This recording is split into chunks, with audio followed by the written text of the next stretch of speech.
But I've seen so much about Sea Shanty 2. Yeah, Sea Shanty 2 deserves its time in the spotlight. Yeah, let's talk about Sea Shanty 2.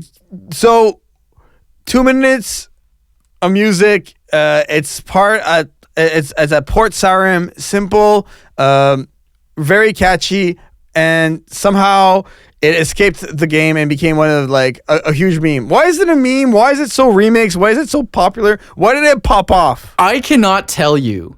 When I said I've got like a nostalgic attachment to maybe like a dozen songs in the game, I saw this again too. Like, I don't know how long it was, like 10 years ago or so, maybe just under that. Like, all of a sudden, like, oh, my RuneScape friends or whatever, like, oh my god, this is popping off. There's like, I don't know if it was a DJ that remixed it or something, or like became a meme somehow. And by the time I found out about it, I'm like, oh, that's interesting. And I listened to it and I'm like, I don't remember that song.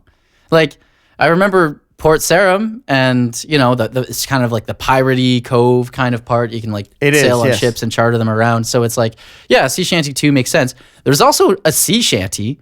Like, when they made the songs for this game, Sea Shanty 2 was like, oh, it's the second Sea Shanty song. It wasn't even like, we're cooking here. This has got to be the Sea Shanty song. Like, but you know, 10 years after the song was made, it like popped off, and I can't explain it, but there's no denying it's like massive. I've seen like actual DJs play it at actual raves.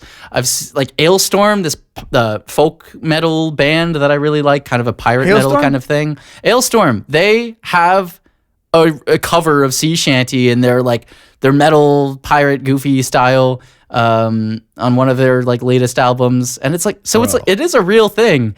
I can't explain why or how, but it's resonated with some folks. So that's hysterical. Hey, that's cool. It's a win for RuneScape, I guess. Just the power of MIDI, bro. The power of MIDI. I think it's goofy. Like, it's I don't know. It's a little.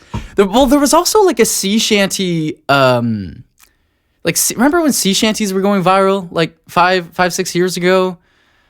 There was like, it was like a thing on TikTok or something. No, there was definitely a wave of Sea Shanties, that like Sea Shanty music that was like kind of getting popular in the mainstream. Or at least Sea Shanty type beats? Social Sea Shanty type beats. I don't know. It was just like videos of like 5 dudes just fucking, you know, swinging their arms and singing sea shanties and doing those like 5-part harmonies that they do. It's wild. Everyone gets their time in the spotlight, and I'm glad Sea Shanty 2 was part of that wave, I suppose. Yes. Yeah. Actually, a buddy of mine that I met on RuneScape and later like went to high school with got married this last October, and on their wedding invite, they're like, do you have any special requests for the DJ? And me and all my high school friends that I knew were going to be at that wedding would be like, how funny would it be if Sea Shanty 2 played? Okay, so it's super meme worthy. It didn't make the cut, but you know, if it did play at my buddy's wedding, there would have been at least 3 of us that would have been in hysterics about it. Yeah, at least 3 of you in hysterics and at least 1 divorce. I at least 1 divorce. You know, fair trade-off. There you go.